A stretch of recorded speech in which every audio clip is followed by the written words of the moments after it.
Okay then, so what I'm going to do now is I'm going to go through how to basically use a circle and how it kind of differs from using, say, a straight line, because what we've got here is we've got a path that goes basically all the way around and back into itself, this Bezier circle. So what I'm going to do, I'm going to add myself another curve as well. I'm just going to add myself a straight path, G and Y, and move that over here. Okay, I'm going to then click over here. I'm going to get into my data, get into my geometry object, and I'm going to apply that path. And you can see it's kind of spread this out now. Okay, I'm just going to G and move this over a bit more so we can see it. The reason this is currently perfectly flat is because it's basically following this path. If I were to grab hold of one of the vertices of this in edit mode and kind of start moving it around, now this is one of the things I don't like, because what you have to do is you have to make sure that you're picking the right part. There we go. Okay, what I'm going to do as well is, as you can see, as I move it along the Y, it's kind of pulling this up. So to help my sanity, for want of a better word, I'm just going to press tab, back into object mode, and I'm just going to basically correct the rotation of this. So do that 990, and then I want to do it along, no, 90, I think, along the X, just so it's stood upright, so that basically the shape of this matches the shape of this. And as you can see, and I'm just going to G and Y move it a bit more. What we actually have is this actual dome now is following the path. If I click back into edit mode and start moving a few more of these around, again, you'll start to see that it kind of starts taking the shape of it as it goes. Now, it's kind of a bit of a strange one in a lot of ways, because you can see we've got this weird overlay where they've kind of crossed. It's all down to kind of the way that it's trying to follow this shape, but after a certain point, it kind of can't go inwards inside the Bezier circle anymore, and its end result is to basically twist itself back over. If I now move this over Y, you'll see it'll do this, and if you can just about work out, you should be able to see, if I go into 3, that the shape of this now is actually matching this up to the halfway point. So if you look here, they actually match. So what it does is it basically puts a little line there and follows this from this point all the way along, and it's curving back around.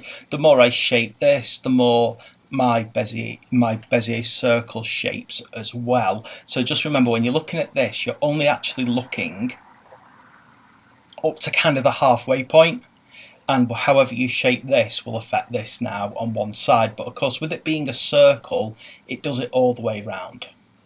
Now, let's get ourselves back in then and make this a bit more shaped like a vase, because that was my intention all along. So let me just start moving things up and about. I'm going to start grabbing these and G and Y, because I really want to pull them across at the moment. Okay, and what I'm doing is I'm very slowly but surely shaping this. One thing that can happen when you're dealing with 3 dimensions is you can have a bit of an annoying habit of changing things, well, wrong, unfortunately. Really what I want to do is I want to make sure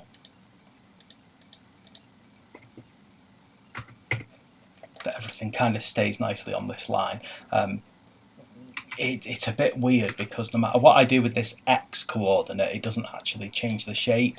That's why I'm trying to draw it and sketch it out by facing it this way. Okay, pull this down now, and as you can see, it starts to actually expand it. I'm starting to get a kind of lamp shape. Extrude it out and pulling it downwards. Extrude again, and I'm just trying to create something that's a little bit more shaped like a vase.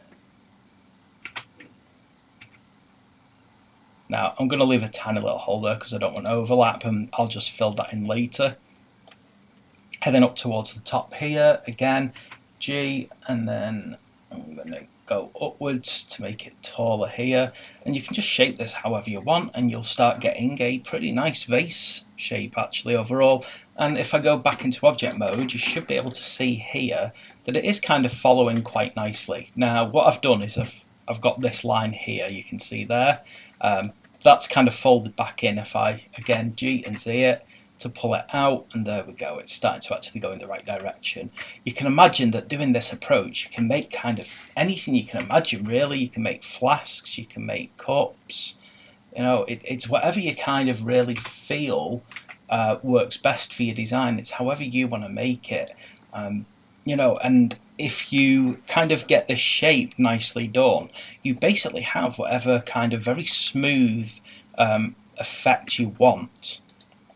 As you can see, it's very clean, it's very clear, and it's, you know, it matches. If you look perfectly at keypad 3, it actually follows the shape perfectly. It's so much easier than trying to do it with beveling in a full, you know, so trying to get a cylinder into the shape is a lot of time of kind of like nudging and twisting and, you know, all these other things, whereas doing it this way is so much easier. It just requires a bit of hand control, learning how to get this shape.